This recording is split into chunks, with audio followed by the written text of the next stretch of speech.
Where does faith come from? It comes from hearing the gospel. That is the only way that anyone has ever got saved, was from hearing the gospel of Christ.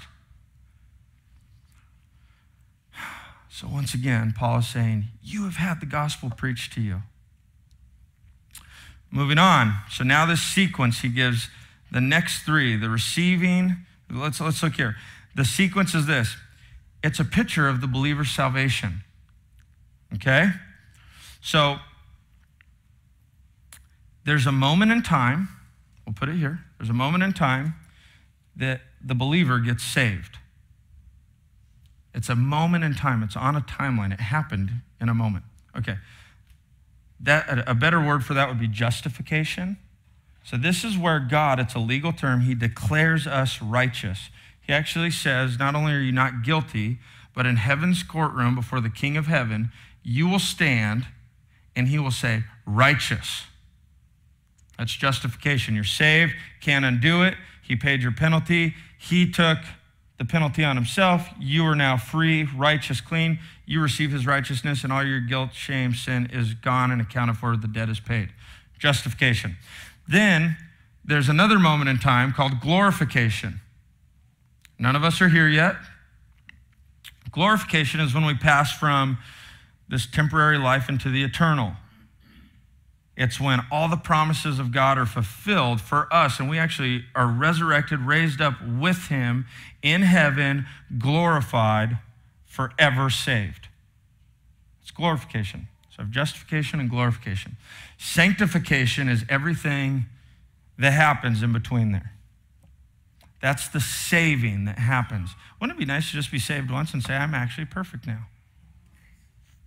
Don't happen. Everything in between is sanctification. It's the saving process. So he gives this picture there of receiving it and then standing in it. So day to day, you stand in the gospel. That's where you put your foothold. That's where you secure in. Okay? And then you're being saved by it. You're still being saved again and again and again. And I wanted to go over this because it is so important to understand that for the maturing disciple, for the mature believer, for the follower of Christ that is growing closer to Christ, we don't have less of a need for the gospel. And it's like, oh, okay, I get it theologically, but hold on. God's cleaned my life up. I start getting kind of good. I look like a good person, so naturally my need for the gospel will fall. No. The maturing disciple understands how deep the need for salvation really is, more and more as time goes on. You become more aware of sins. You got saved and you thought, I got to stop getting in fights. That's it. And you thought that's the only thing holding you between you and God. Ask the person who's been following Christ for 50 years. I got to quit lying, gossiping, having bad thoughts in my heart. I'm rude to you just get so aware of where we are without Christ, and you say, God, I want more of you. I want more of you. And we need salvation. We need that picture that Paul has outlined. That's how it looks for any believer who's ever lived.